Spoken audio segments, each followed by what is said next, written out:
Okay, good morning. uh, can someone please let me know whether you're able to see this one? Yes, sir. You can say it. Okay. Thank you. Thank you. Okay, so first let me cover some topics. Then I will discuss about the key.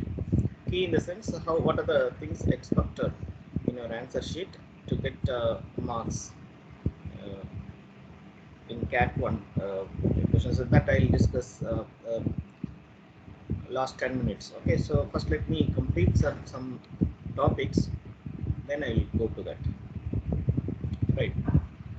See, so far in our discussion, we are discussing cache memory. In that, so we know that cache memory are with low capacity. They are not with larger capacities. They are with low capacity. The reason behind that was cache memory are made up of or cache memory are constructed with the static RAM, and static RAM it in every memory cell it uses 6 transistors. So overall size of the motherboard will become larger when we use larger capacitor cache. That is point number one. Point number two, static RAM usually costlier than dynamic RAM. So whenever we have a choice, or whenever we want to construct larger size of memories, then dynamic RAM will be preferable compared to static RAM. Okay, because static RAM will occupy less space, as well as it will be usually it's cheap compared to cache memory, that is static RAM, right? So please look at this arrangement. And we also know this, right? In the previous class, we also discussed this one.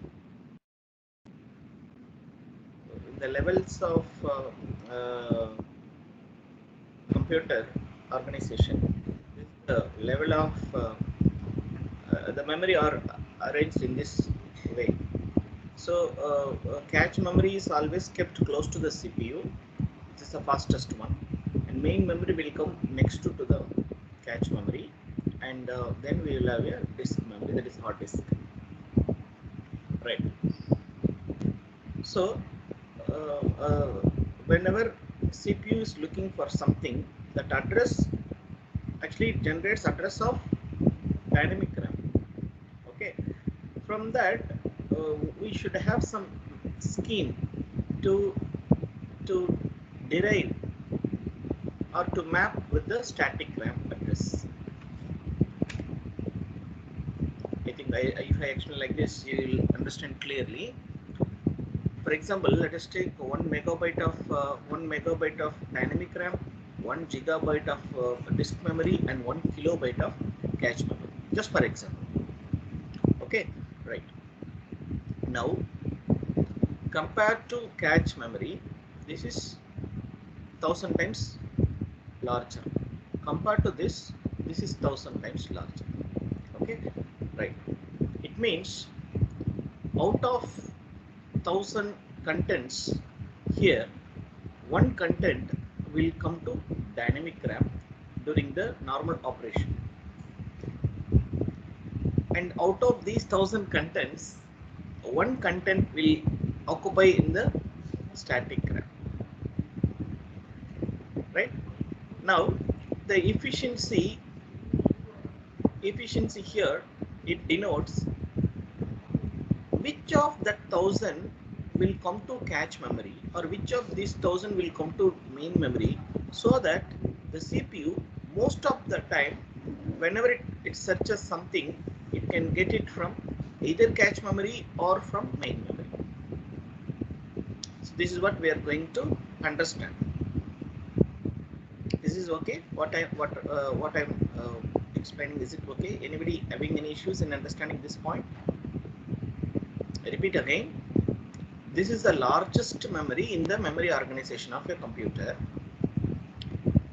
Probably it is 1000 times. Just for example, it's 1000 times. It will be much more. Okay, it's much larger than 1000. So, for example, I took 1000 differences. Okay, so this is 1000 times larger than the main memory.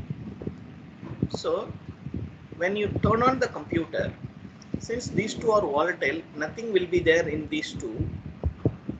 Their contents are all zeros. Once the computer started running, they are supposed to be filled. And later, initially computer may look for something that something may be available only in the disk memory, but within some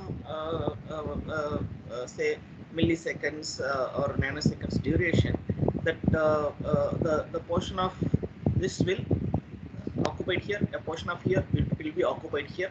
So thereafter, whenever CPU looks for something, we try to manage that something is available either in the cache memory or in the main memory, so that the overall operating speed of the computer will be fast. Because something it is getting from the non-volatile memory will be slow. It's a sequential memory, I told you already. So something getting from non-volatile memory will lead to low efficiency. Efficiency, I mean speed. It will lead to low speed execution. So to enhance the speed of execution, we should have some mechanism, and we should bring one of these 1000 into here, one of the 1000 from here to here, such that CPU may get most of the time either in the cache or in the main memory, so that the overall efficiency will be increased. Operating speed of the CPU will be enhanced. Okay, so this is the idea.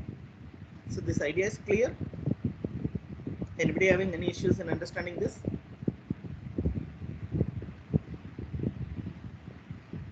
Okay. Now let us go to this.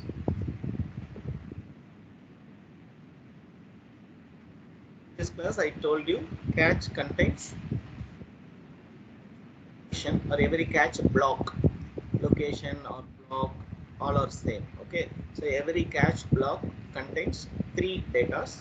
One is the data field, another is tag field, another one is valid field, right? So we are going to understand the meaning of these.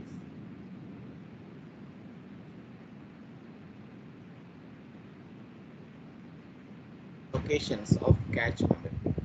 So cache size is 10 locations. So 0 to 9. 8 to 0 to 9. So 10 locations are there. 10 locations or 10 blocks of cache is there. And here we have 40 locations or 40 addresses. These 40 addresses we can divide in this way. Block 0 belongs to first 10. First 10 addresses belongs to block 0. Second 10 addresses belongs to block 1. Third block 2, and fourth block 3. So this diagram says, or this notation says, from the block 0 of main memory, or from the block 1 of main memory, or from the block 2 of main memory, may occupy in the cache in this way. It means 0 will go to only 0, 10 will go to only 0, 20 will go to only 0. So this 20 will not go to 3. Okay, so this is the idea, right? So this is called direct mapping. This is called direct mapping.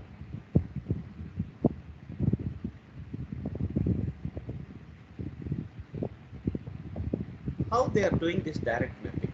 So we understand this concept, but how computer does this? How it maps? So they have a software code in the operating system, and that software code does this. Okay, so what is the basic idea in that software code? Actually, it uses modulo operation. Modulo operation. So what is modulo operation? Suppose we are having x mod y, that is x by y we have to find out. Okay, so we will get quotient and remainder. We have to pick only the remainder. The modulo operation will pick only the remainder. It won't pick the quotient. Okay, so the algorithm uses modulo operation. That let us understand with an example. Stop me in case you are not able to understand what I am talking. So let us take one simple example.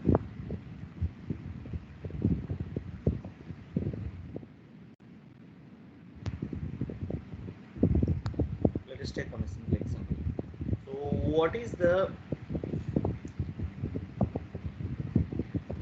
cache address?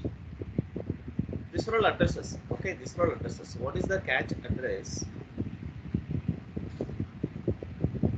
for cache size 8 and main memory address is 20. So for example, the cache size is 8. Here, for example, okay, we'll take cache size as 10 because in our example it is 10, right? We'll take this as 10.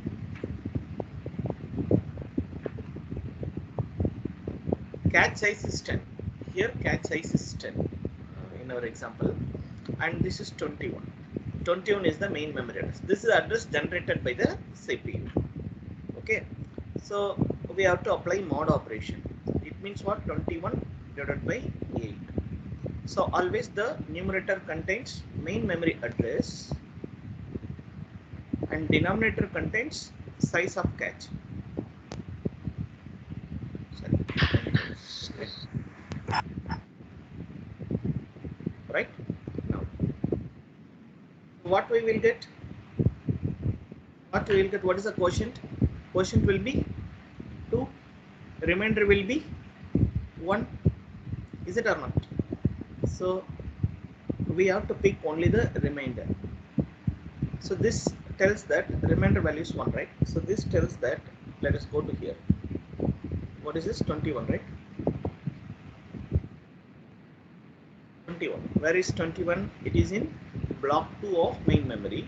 Where it is mapped? It is mapped to, it is supposed to be mapped to 1, right?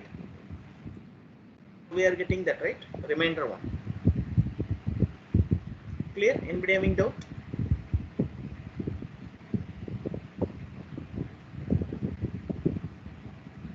So for the main memory address, if you know the size of the cache, by using mod operation, we can easily map that main memory address with the cache. It means whenever main memory address is generated by the CPU is 21, the CPU will look for in this location of the cache, right? So this is the way the algorithm works. Okay, ma? Doubts? Shall I proceed further? Yes. Yeah, thank you. Right. Now let us take one more example on understanding the concepts of tag field, valid field, and data field. Okay, let us take one example.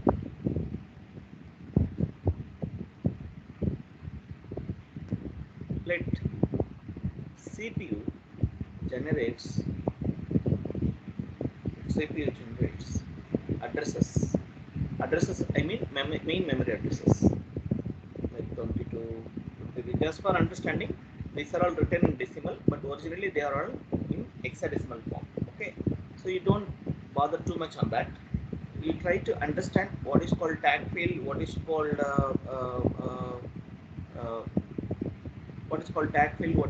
data field, and so on. So every time it is generating addresses. These addresses are coming from the CPU, right? Right. We are going to work out. So let us understand how the things are happening. So this is the memory address from the CPU. Memory address from the CPU. Let me put a table so that you can easily understand. So the corresponding cache we have to identify. Cache address we have to identify. And we should see whether we are getting hit or miss. What is called hit? Whenever CPU looks for something, that something is available in cache, then it's called cache hit. Otherwise, cache is miss. Okay. Now we have valid field, tag field, and then we have a data field. these are the information available in every catch location. Okay, right. Now let us take the first thing. First address is 22. So 22 is the first address generated by the CPU. So what is the corresponding catch address? We have to apply mod operation. So 22 by 10, quotient is 2, the remainder is 2. So this will be 2. Getting the point. I mean, are able to understand what I'm talking? Right. Initially, we turned on the computer and we started looking for something in the cache. So initially nothing is there, right? So this is the case of miss. This is the case of miss. Nothing is there, that's why valid is 0. Initially valid is 0. Now this has been identified, right? This has been identified. Let us go to here.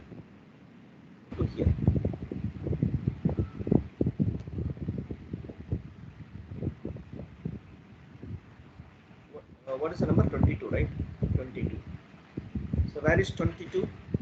22 is here. So what is the tag field? The tag field is this number. What is that? 2. Tag field is 2 because it is in the second block. Okay, so the tag field is 2. Tag field will be 2. What is the data field?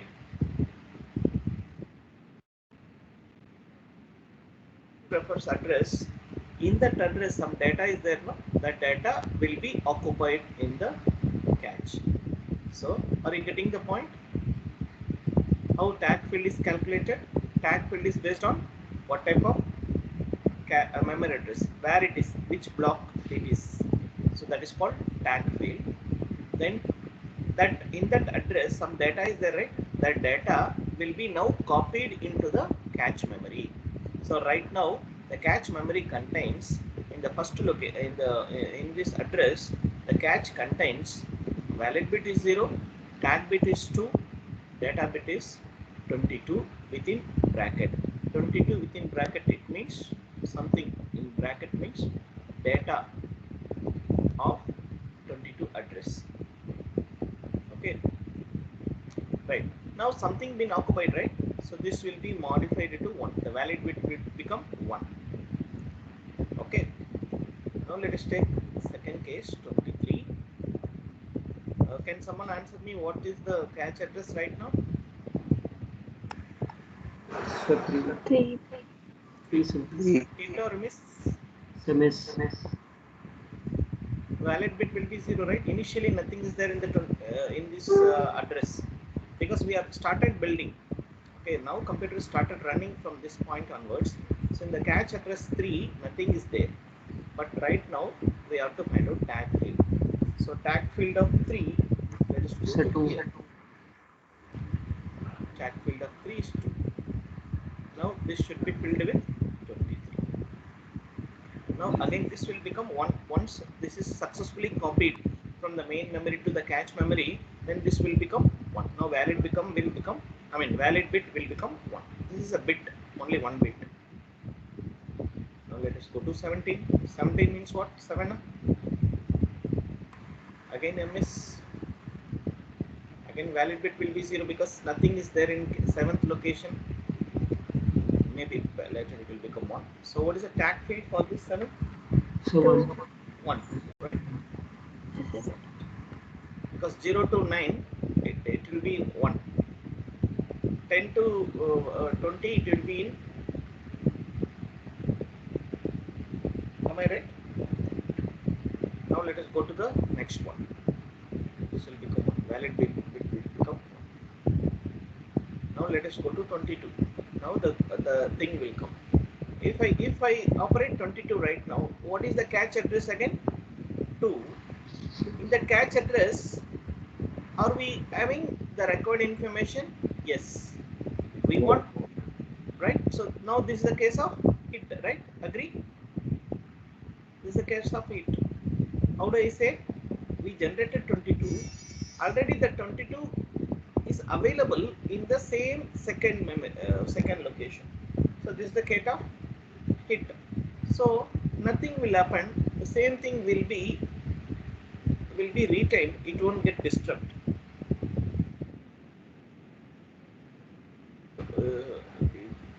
What the point? How do I say hit? You want me to explain again? Are you getting the point? Yes, understood. Right. Now we are generating 7. So 7 modulo 7. So quotient will be 0. You can take, if something is less than the catch size, you can take the number as such. Now catch size we assumed 10. This address is less than 10, right? You can take the number as such.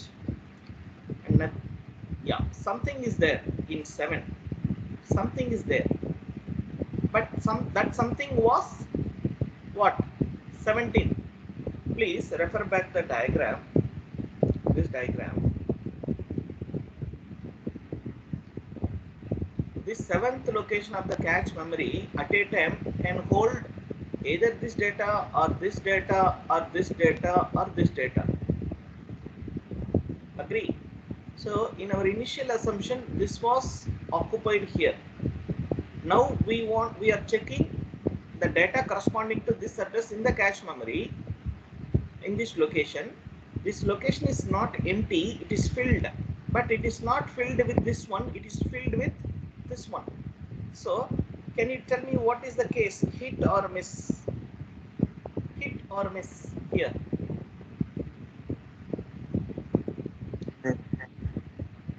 Hit or miss? Sir, hit. How do you say hit?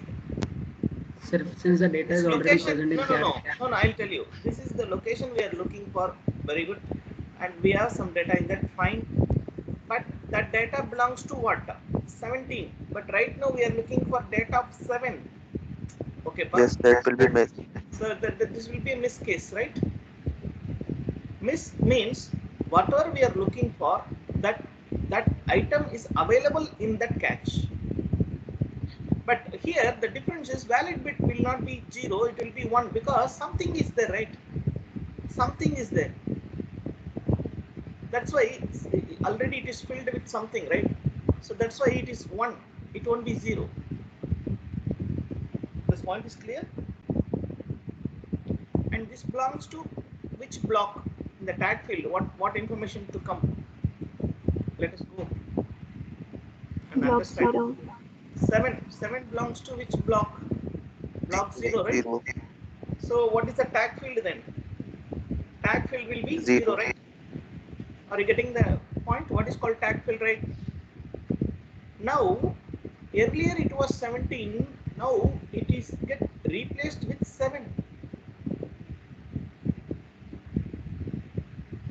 Suppose if I generate 17 again, what will happen? This will be 7. Can you answer me whether it's a hit or miss? Miss. It will be Hit or miss. Yes, it will be missed. Miss. It will be miss, right? It will be Because 17 is the address. It is mapped with 7th this address of the cache. Fine.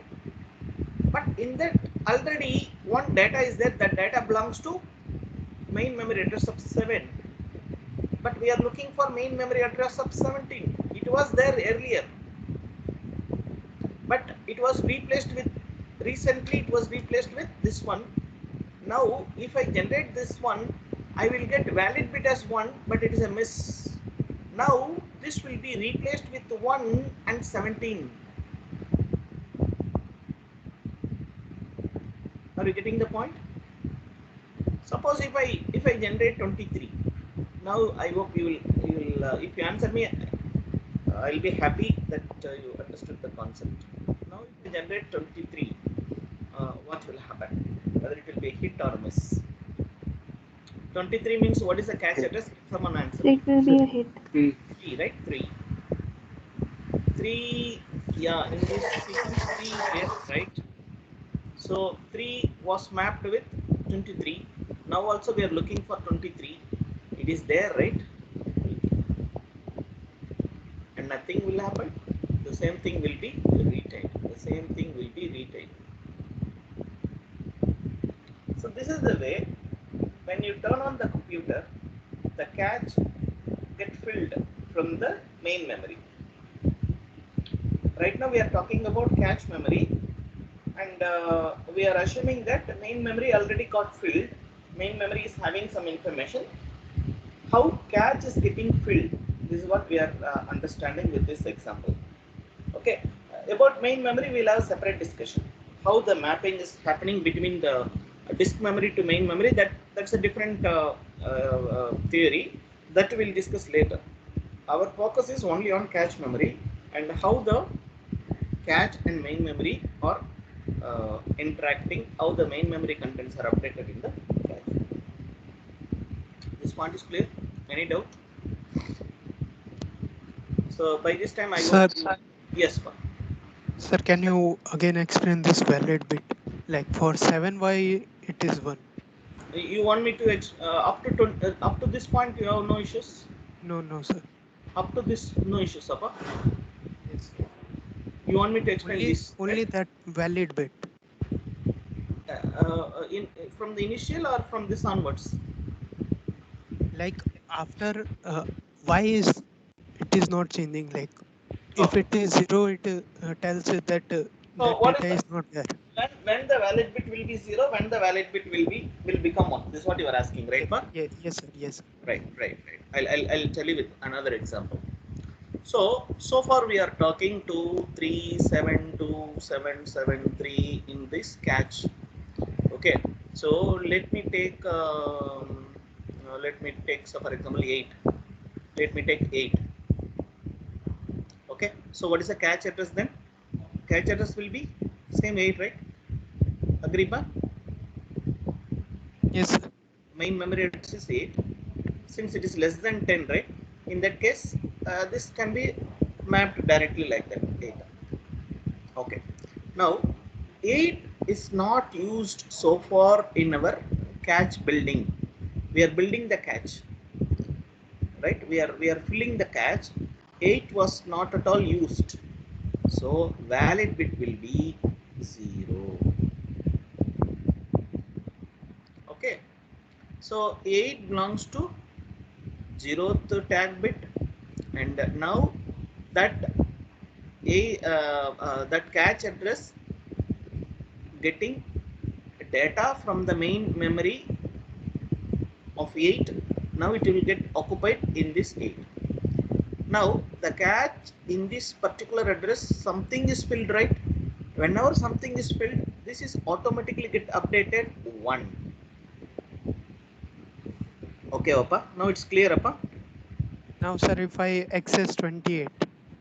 28, yeah, I'll come to that. That's what.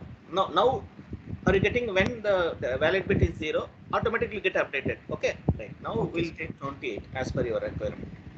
So 28 means again it is looking for 8, right? It is mapped with 8, right? 8th location of the cache address. This is of course miss. This was miss, right? Now whether it is a hit or miss, Miss. CPU generated 28. It is supposed to be mapped with 8. In that 8th location of cache, something is there. What is that something? That something is not data of 28. The something is data of 8. So this is the case of miss. Right? Okay. Something is there, right? So valid bit will be 1. Something is there. That's why valid bit is 1. If nothing is there in the data field, valid bit will be 0. Something is there, it won't mind whether, see, whether it is the required thing or not, that will be taken with this information, hit or miss. But this valid bit will be remains 1 because already this 8th location has some data. Now it is replaced with 28. Now you able to understand what I am trying to say in the valid bit? Yes, sir. Yes, sir. Okay. Now let me conclude like this. For a cache hit to happen,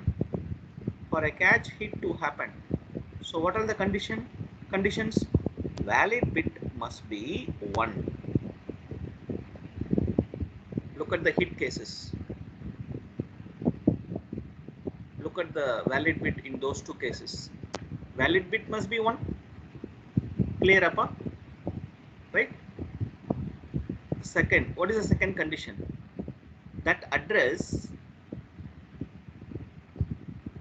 must hold or must have the required data. We are looking for 22 in that address, it is there, so hit. Okay, now if valid bit is 1 alone, is there any guarantee for hit? No. Look at the cases. Valid bits are 1 in these cases, but the corresponding catch data are not what we are looking for. That's why they are all miss. Okay, so valid bit 1, there won't be a guarantee that whenever valid bit is 1, catch hit will occur. But valid bit 1 is one of the condition that alone will not bring hit. For a catch hit to occur, we must have data in that address, required data in that address. So I hope I clarified the point. Still anybody having doubts?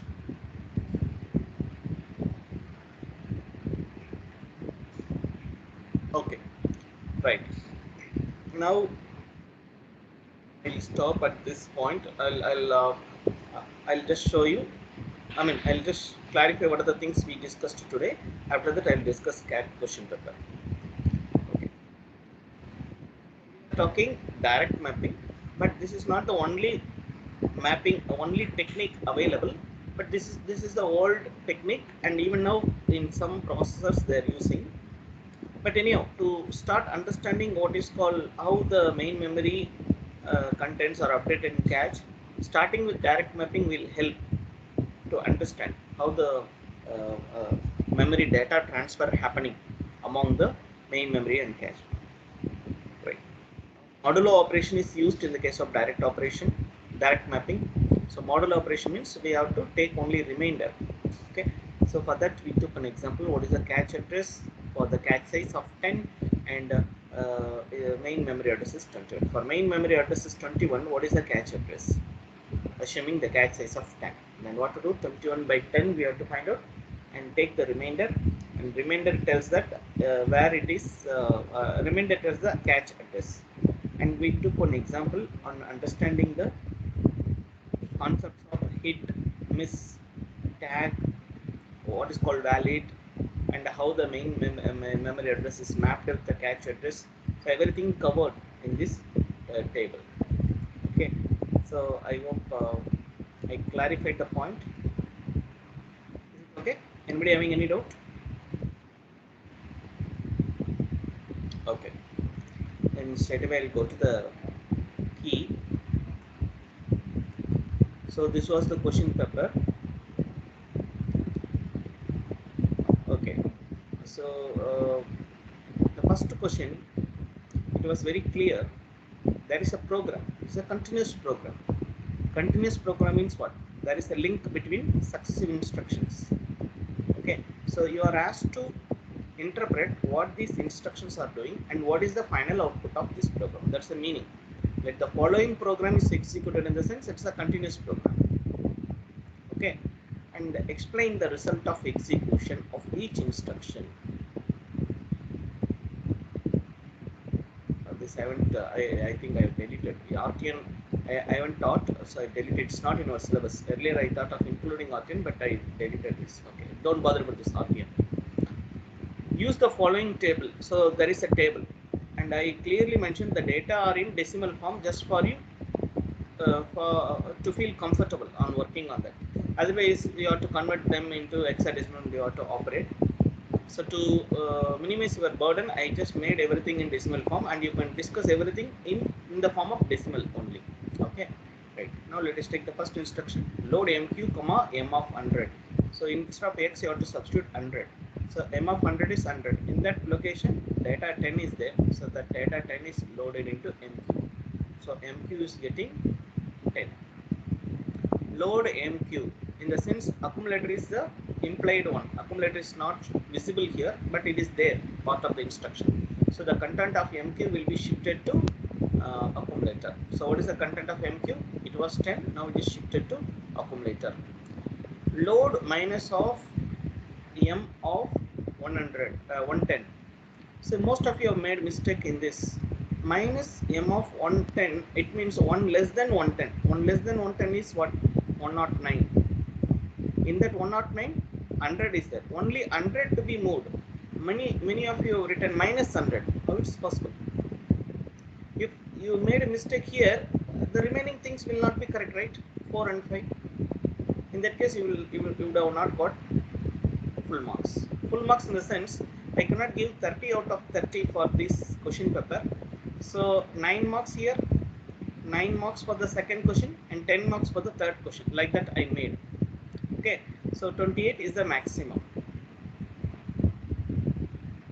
Suppose you made minus 100 here, then there is no point on checking the 4th and 5th options, because 4th and 5th options depends on what data we are having right now in the accumulator. Okay, so M of minus M of 110 doesn't mean minus 100. It is just mean only the address one less than the mentioned. So 109. So what is the content? 100. So 100 is shifted to accumulator. Now add M of 108. In the sense, accumulator content is added with M of 108. What is M of 108? 90. So either if you have done like this, fine, or if you have converted this into binary and if you have stored that, then also fine. Then store M of 400. So this is stored into 400th location. That's all. Very simple. In 10 minutes you can do this. Okay, so that's the first one. Then same type, load M of 200. So M of 200 accumulator content will be 15. Load minus M of 208. Again, many of you have made mistake here. So 208 means it will go to 207. You have interpreted correctly, but you have operated with minus 85. In that case, the rest of the things will not be correct. Okay, so that's the reason you would have got less marks for this particular question. So load MQ. Again here, many of you have made a mistake. So load MQ. MQ is not used before this in this program. This is the first time we are using MQ. In that case, MQ content will be 0. So accumulator content will be 0. So initially MQ is 0 because this is all RAM, right? Some of you written something in this, so that's why I have reduced. You have correctly interpreted 85, but some of you made a mistake here. That's why I have reduced marks. Then accumulator content subtracted with M of 207. M of 207 is what? 85. What is accumulator content right now? 0, because before that we have used load MQ. MQ content was 0, so 0 minus 85. Accumulator content will be minus 85. Suppose you have written like this, or you have written in 2's complement form of 85. Both are correct. Okay, right. Then finally storing the result in 500th location. In case you have done everything correctly, you would have got 9 marks. Now let us go to the third. M of 300 minus M of 309. On the same lines you have to do multiplication of M of 303. So you have to multiply 45 into 90. Either you have mentioned just 90 or in the binary form in the accumulator, then both are correct. I'm not particular on seeing binary term in the accumulator. If you have mentioned 90 also, it's fine. Then left shift, many of you made a mistake. So after this, sir. some of you have done. Yeah. Sir, it's 45 into 20, no? So it should be 900. 900, sorry, 900, sorry, 900, yeah. While preparing, I made a mistake. Either in its binary form, it's okay, or in binary form.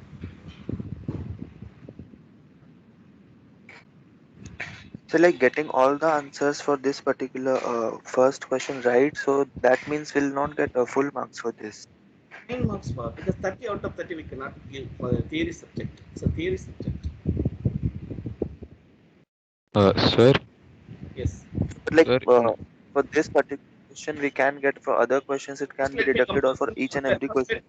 First let me complete, then I'll answer your question. Okay, because it's already Uh, 9. okay. You have to complete. Okay, right. So it's 1,800. Either you have written in 1,800 or in binary form, both are correct. Then 1,800 or in binary form, you can get.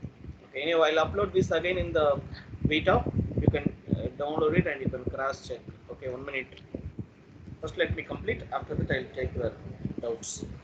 If you have done everything correct in this, you would have got 9 marks. Okay.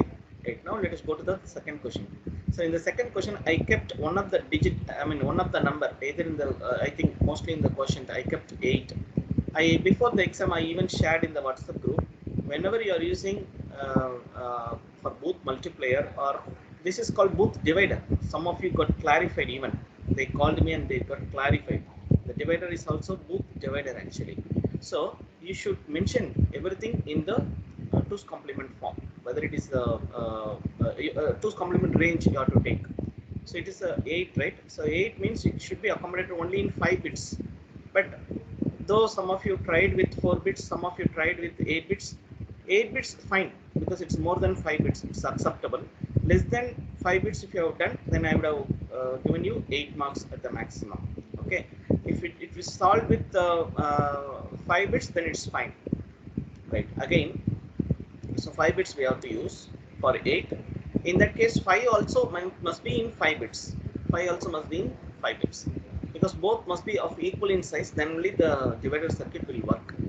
And you have to explain every steps, whether a restore is there or non-restore is there, that explanation must be there. And flowchart, some of you drawn flowchart without the proper symbols. So straight away you were given to the decision box. So before that start, that initialization values, those things are not shown in the symbol. So flowchart means what? Everything must be accommodated in the flowchart symbols. So you are not used. So and you should have shown shift diagram. So logical shift, arithmetic shift, 2 diagrams are there. No, in the PPT you would have seen. Because that shift diagram is given, then the explanation may be minimized. And you have to show the final result of quotient and remainder separately. Finally, you have to explain where is the quotient, where is the remainder. Some of you just highlighted that answer in the table itself. That won't help. So you have to write. So where is the quotient you can see, and where is the remainder you can see. So everything you have to do. Then you would have got 9 marks for this. Okay, same as the case for the other 8 by 3 and 8 by 6. In all the cases, you have to use minimum 5 bits. In case if you have used 4 bits, this time fine, I gave 8 marks. Only 1 mark I reduced. Apart from containing all this, I'm expecting all this because it's an open book test. So you have to clearly give all the things. Right, now let us go to the third question. In the third question, so minus 8 plus 6 binary representation. Finally, you have to mention minus 2, how it has come. Okay, some of you have just done and you left. You have not converted that into 2 minus. That symbol you have to do that. So you haven't done that. So take the second case, minus 6, minus 8. So both can be represented in 4-bit form, fine. But the answer is overflow. So overflow not mentioned. Why that overflow occurred? That also you have to mention in your answer. Then I think most of you have done these two, but many of you have made mistake in the third. Minus 16, 8-bit sign magnitude form. So first you convert that 60 into binary. So then you fill leading ones to make it as a minus 60 because it is a sign magnitude form. In case it's a 2's complement form, then you have to take 2's complement of plus 60, but it is not required. So you have to fill these leading ones. Okay, so you have done a conversion of 60, but thereafter you have not mentioned how minus 60 in 8 bits. So that many of you have made a mistake in that. So, but in minus 60 in sign magnitude form, it means like the first bit, the MSB should be either 0 for No, no, positive no, and no, 1 for no, no, negative. no, no, no. I explained clearly during the PPT. Please look at the PPT. There is a topic called packed representation. So this is the way computer is taking. Okay.